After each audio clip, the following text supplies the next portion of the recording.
everyone. I'm Pierrette and this is my kitchen. So welcome to Pierrette's Kitchen. We are a new channel, so if you like what you see today, please hit that subscribe button. We're looking to build our community. We're also interested in your comments. I'd like to know what you'd like to see me cook. So please leave it in the comments. If you do leave comments, please try to be nice to me and to each other. It just makes for a better community. So today we are making pork chops with brandy and orange, and we're gonna make kind of a glazed sauce for the top of it afterwards, which you can serve with broccolini or faux potatoes or the green beans with lemon and almond that we did in one of the previous recipes. So today we're gonna start with pork chops. I've got my pan already kind of heating up. It's on medium. And I'm gonna take, I always keep softened butter by my stove. It just makes it easier by my cooktop.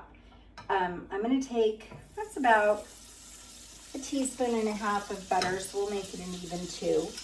And we're just gonna let this melt in the bottom. You can see the pan is already heated pretty well. And the butter melts easily and it's bubbling up and it's ready to go. So we're gonna give that about another 5 seconds. And then we're gonna add our pork chops. We wanna get a really good sear on them. So we're gonna turn our flame up a little bit more. And we're just gonna drop them in here. And that's the sound you always wanna hear. You want a good sear when you're cooking. So we're gonna take that, and we're gonna add a little bit of Montreal Steak seasoning. This already has salt, pepper, and garlic in it. If you prefer to not use the pre-mixed stuff because you don't want any additional chemicals, that's fine too. I'm using this for this episode because I'm just trying to be expeditious and quick about it. So I'm just gonna evenly distribute it across the top. I personally only season one side. I don't like my food super salty, and this gives it just the right amount of seasoning for me. But if you like more salt, then please feel free to season both sides as you're cooking. We're gonna let this go for about 4 minutes, and then we're gonna check the sear and flip them over. We do this without a lid. We don't wanna steam them, we wanna sear them. So I'm gonna check back with you guys in just a second, hang tight. Okay, these have been cooking for about 4 minutes now. And this is, I got these at Trader Joe's. They're a bone-in pork loin pork chop. And they're beautifully seared, as you can see. Now, it's really important when you're searing the pork chops, don't keep moving them. Every time you move them, you disrupt the contact with the pan, and it's gonna take longer to sear, and you're not gonna get that beautiful caramelization that you're looking for. So leave it, turn it on a medium heat, and leave it for at least 3 to 4 minutes before you check it. When it's steaming a little bit and you see some smoke coming up, that's a good sign. It's probably close. You're gonna have to play with your stove and your timing to figure out exactly how long that takes, because like I've explained in some of my previous videos, every range, every cooktop, every oven is different, depending on whether it's gas or electric, depending on what pan you use, even changes your cook times. So you're gonna have to play with it, but 3 to 4 minutes is a good starting point. So when it looks like this, you've got a beautiful sear. We're gonna let it go for another about 3 minutes, and then we'll check back in. Hang tight. So these are getting a beautiful sear on the second side as well. There are a couple things I wanted to mention. One of them is that if you're cooking a pork chop without a bone, it is going to change your cook time. Having the bones takes the meat longer to cook because you have to heat the bone as well. I always turn the bones towards the center of the pan, and I keep it on a medium flame so that the medium flame is kind of directly under the bones, and it's applying the most heat right where the bone is to help it cook through the entire piece of meat this way. Having the bone also makes them juicier in the long run, but if you don't want the bone, if you don't want to deal with that, I would suggest that you reduce your cook time by about a minute on each side and see how that works for you. You may end up adding some time back in, again, depending on how your particular cooktop cooks, but it's a good starting point. And keep in mind, you can always throw them back onto the range if they're not cooked enough. But if they're if they're undercooked, but if they're overcooked, you can't go back. And no one likes a dry pork chop. They're kind of disgusting.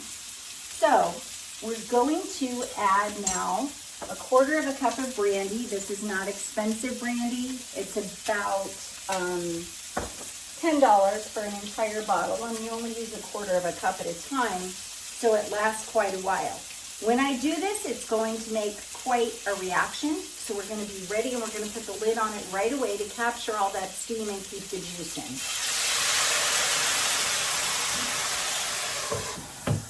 We also want to cook out the alcohol from the brandy, but not dissipate the flavor or evaporate the sauce too much. So we're going to turn this down just a little bit.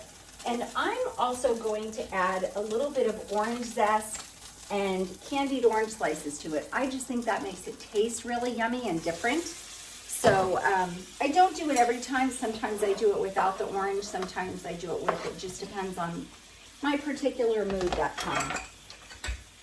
I'm going to slice this in half, and we're just going to add that juice right on top.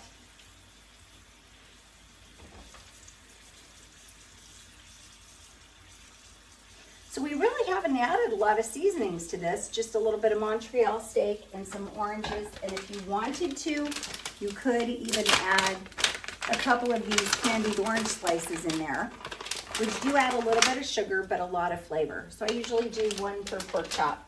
I'm gonna put this lid back on here. I'm just going to mix this up a little bit and get that orange zest distributed. And we're only gonna let this go with the lid on for about a minute. These pork chops are pretty much ready to be rested at this point. And then we're gonna develop our sauce. So I'm gonna let this go for about a minute, and then we're gonna check back and we're gonna make our sauce, which is pretty simple. So we'll start that now while we wait that minute. We are going to take some flour. You want a heaping tablespoon, maybe even a little more.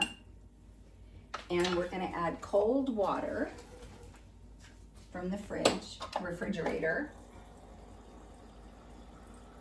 This is the easiest and fastest way to thicken your sauces without any lumps.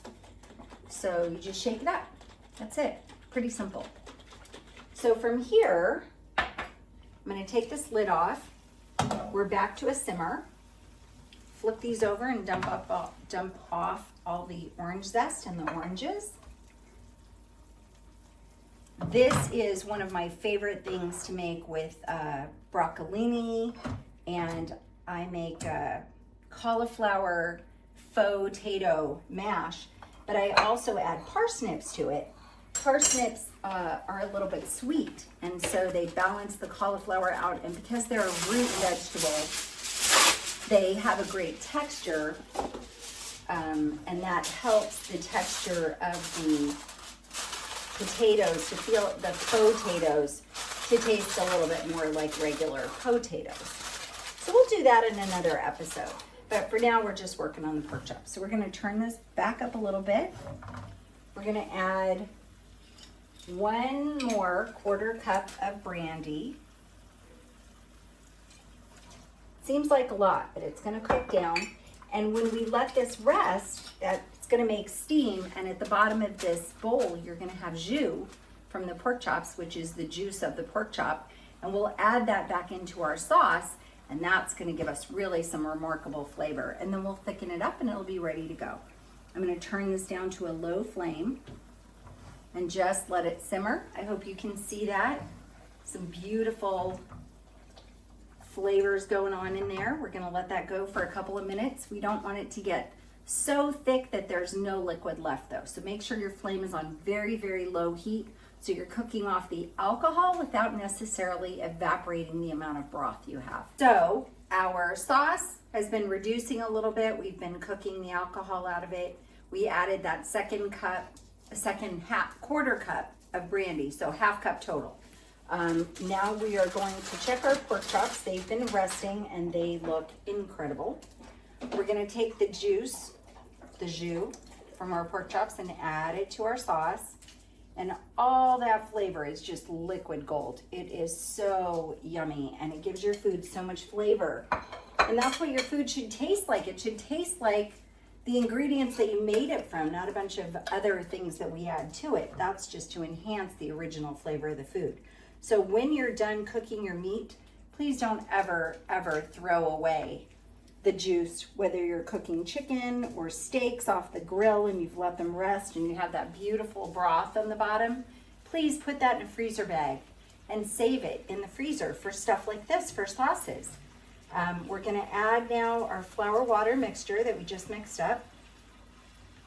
And it thickens really fast. It doesn't take much. You can see, that's it, it's done.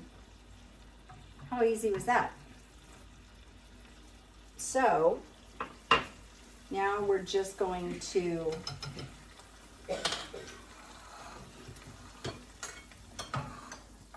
serve one of our pork chops.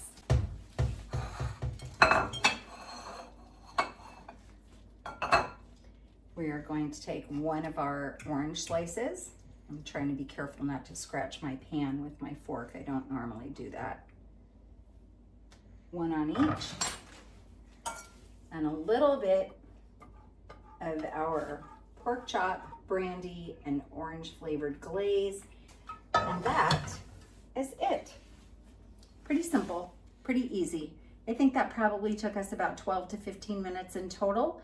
And the cost of the pork chops was about $10. Take care, guys. See you next time.